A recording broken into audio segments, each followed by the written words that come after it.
सुशांत सिंह के मौत का जिम्मेदार कौन है? हवस में आकर पिता खुद की बेटी के साथ किया सेक्स, बच्ची हो गई प्रेग्नेंट, फिर क्या हुआ? सुशांत सिंह के 15 साल की फैन ने किया सुसाइड, बताई गई वजह। क्या चीन का अब कोई सामान भारत सरकार नहीं यूज करेगी? आज की ताज़ा खबरें। मेरा पहला विषय, सुशांत सिंह के मौत का जिम्मेदार कौन है।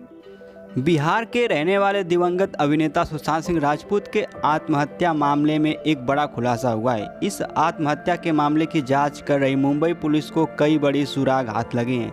मुंबई पुलिस को उनके कमरे में 5 डायरी मिली है। इस केस की गुत्थी खुलासा कर रही पुलिस उनकी गर्लफ्रेंड, नौकर, दोस्त और परिजनों से पूछताछ करेगी। पुलिस को मिला सबूत 5 डायरी में छुपा है। राज सुशांत सिंह राजपूत की खुदकुशी का कारण कई लोग डिप्रेशन मान रहे हैं। मीडिया रिपोर्ट्स के मुताबिक सुशांत सिंह के हाथ में कई तरह के प्रोजेक्ट्स थे, लेकिन ये सभी उनसे छीन लिए गए, जिसकी वजह से एक्टर ने मुंबई के बांद्रा स्थित अपने फ्लैट में सुसाइड कर लिया।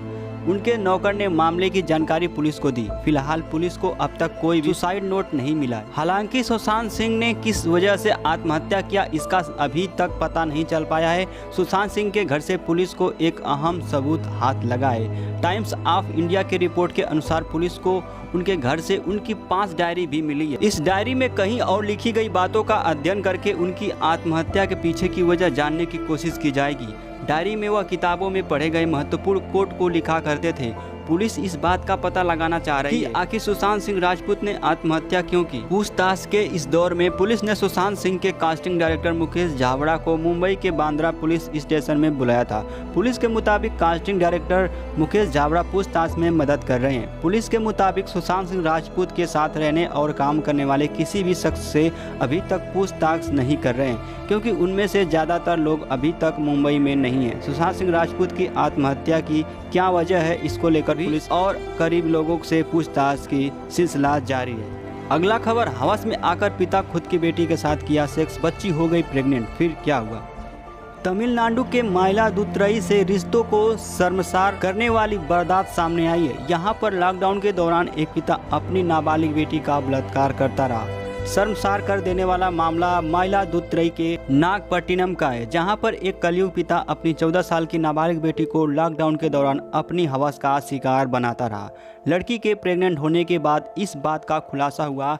पुलिस ने आरोपी पिता को गिरफ्तार कर लिया। मामले की शिकायत उसकी पत्नी ने ही पुलिस से की थी। ऐसा खुला रेप का मामला का खुलासा तब हुआ जब अचानक लड़की की तबीयत खराब हो गई।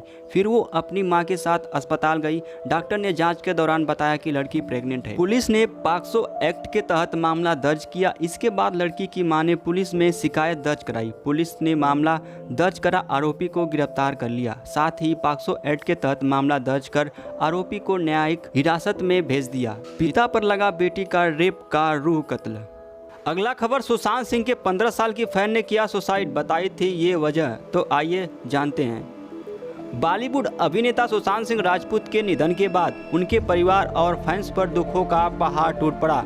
हर कोई जानना चाह रहा है कि उन्होंने ऐसा क्यों किया। इसी बीच एक मामला मध्य प्रदेश के सागर जिले से आया है, जिसने सबको चौंका कर रख दिया। दरअसल मध्य प्रदेश के सागर जिले में एक 20 साल की युवती ने फांसी लगाकर आत्महत्या कर ली। आश्चर्य की बात यह है कि फांसी लगाने के कुछ घंटे पहले ही उसने कहा था कि सुशांत सिंह राजपूत की तरह ही फांसी लगा लूंगी। यह पूरा मामला सागर के खुरई का है। मृतक युवती के भाई ने बताया कि सुबह से ही उसकी बहन अपनी भाभी से मजाक में बोल रही थी कि वो सुशांत सिंह राजपूत की तरफ फांसी लगा लेगी।